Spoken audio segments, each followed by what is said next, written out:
Terima kasih pemirsa, Anda masih setia menyaksikan Gaya Hidup Masa Depan, Cicil Masa Depan Mapan dari sekarang. Ini semakin penasaran nih pemirsa, karena ingin tahu apa sih sebenarnya kaitannya antara asuransi syariah dengan anak muda. Iya. Mas Ardi. Ini karena anak muda semua yang jawab ya. Cuma dia doang yang tua. Cuma dia doang yang tua. Tapi kayaknya muda. Jadi gini, banyak sekali. Sebentar Mas Ardi, saya catat takut lupa. Boleh. Sambil diminum loh Mas, udah dibikinin sama Ujang. Jadi gini, ini kan karena prinsipnya tolong menolong, ya. Jadi asuransi syariah itu ingat tuh kata kuncinya ta'awun. Jadi saling tolong menolong. Enaknya tuh rame-rame, ya. Jadi prinsip tolong menolong ini yang membuat asuransi syariah ini sangat pantas buat anak muda sekarang. Karena apa? Preminya juga kecil dan bisa dicicil. Jadi kalau misalnya anak-anak muda yang memang baru mau memulai memiliki asuransi syariah, ini cocok banget. Oh, ada cicilan juga ya? Jadi ya mencicil lah, kan kecil kan, preminya jumlah makanya. kecil. Dan ini kan karena sifatnya tolong menolong, artinya ini kan harus beramai-ramai kan, karena satu sama lain. Jadi kalau diambil dari Al-Quran atau ayatnya itu ada tuh Al-Maidah ayat 2 itu disebutkan, dan kamu saling tolong menolong untuk kebajikan dan ketakwaan, dan jangan saling tolong menolong untuk dosa dan permusuhan. Jadi asal mulanya dari situ sebenarnya. Jadi tolong menolong. Jadi anak muda tuh kan senangnya rame-rame, ngumpul rame-rame, yuk ngumpulin duit yuk rame-rame. Jadi kalau ada sesuatu yang kecelakaan, kita bantu dari situ. Prinsipnya seperti itu syariah. Nah, pembayaran premi untuk asuransi syariah ini seperti apa nih? Nah, biasanya pembayaran premi dari asuransi syariah ini kita si nasabah itu memberikan duit ya, bisa dana tabungan atau kita sebut biasanya dengan nama dana tabaru. Nah, dana ini yang kemudian diserahkan kepada operator, atau operator ini perusahaan asuransi sebagai pengelola operasi dan pengelola investasi. Nah, hasil investasinya itu disebut sebagai mudharabah, yang nanti kemudian akan dikembalikan sesuai nanti dengan perjanjian atau akadnya. Ada klaim kesehatan atau klaim asuransi atau klaim tunai. Jadi kurang lebih seperti itu. Jadi kalau kita ngumpul nih, kita mau ngumpulin duit, yuk 50 ribu, dengan niatnya akad segala macam, seperti itu. Beda kalau dengan asuransi konvensional. Kalau asuransi konvensional, bedanya kalau tadi kan ada pertanyaan dari Mas Tommy ya. Kalau asuransi kita itu yang syariah itu disebut sebagai risk sharing. Jadi masing-masing ngasih duit dan ikhlas kalau pada satu saat nanti ada teman yang misalnya membutuhkan klaim. Tapi kalau asuransi konvensional itu namanya risk transfer. Jadi si perusahaan asuransi yang menanggulangi klaimnya gitu. Jadi bisa dibilang itu beramal juga nggak sih Pak? Antara iya teman-teman dong, gitu ya? iya. Karena prinsipnya tadi itu udah pakai prinsip Tolong menolong. Mas Ardi, kalau asuransi konvensional kan kadang-kadang ada klaim yang ditolak nih, ya kan, karena mungkin nggak memenuhi persyaratannya atau bermasalah. Nah, kalau ini kan punya prinsip tolong menolong, mungkin nggak klaimnya ditolak? Nah, polisnya, jadi asuransi syariah kalau niatnya dan akadnya memang sudah harusnya akad saling tolong menolong, tidak mungkin klaim itu ditolak, kecuali ya dengan persyaratan-persyaratan yang sebenarnya sudah dijanjikan pada saat kita melakukan akad ataupun di dalam polis. Nah, sebenarnya si pemberi polis sebenarnya pada saat proses klaim itu dia niatnya sudah infak atau hibah. Jadi dia tidak merasa bahwa dia harus memiliki semuanya karena dia udah infakkan, dia sudah hibahkan. Gitu.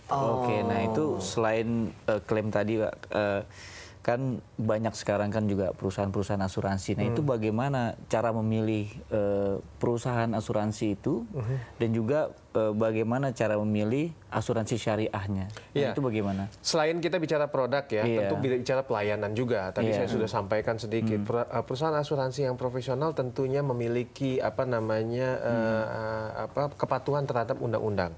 Salah satu misalnya memiliki dewan pengawas syariah, kemudian kekuatan modal risk based capitalnya juga lebih tinggi atau disesuai dengan regulasi. Jadi itu bisa kelihatan kok. Nah, kan saya punya anak nih. Nah, apakah untuk anak kecil itu ada asuransi pendidikan syariah? Apakah seperti itu gitu? Sebenarnya basically sama kok. Jadi asuransi syariah sama konvensional produknya sama kurang lebih ya. Cuman akad operasionalnya mungkin sedikit berbeda.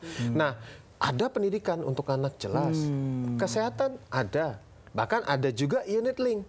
Oke. Ada. Ya.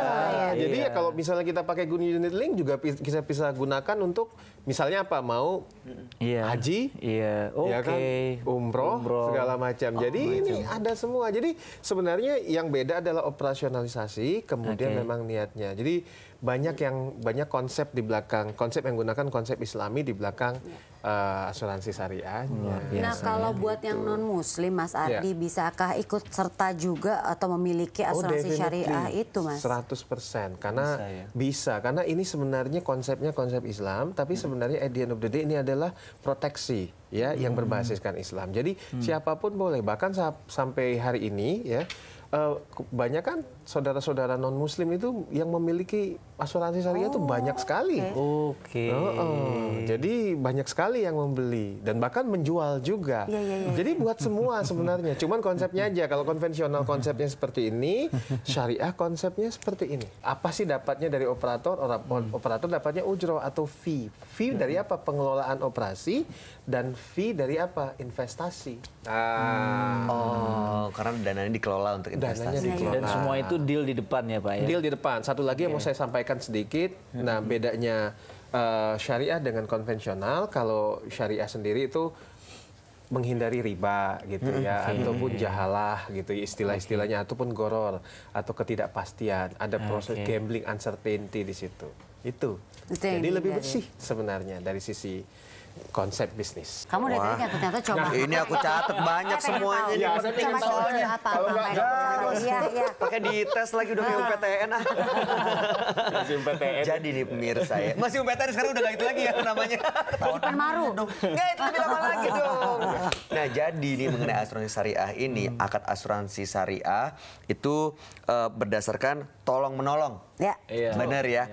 Nah udah gitu investasi dana pada asuransi syariah terbebas dari riba.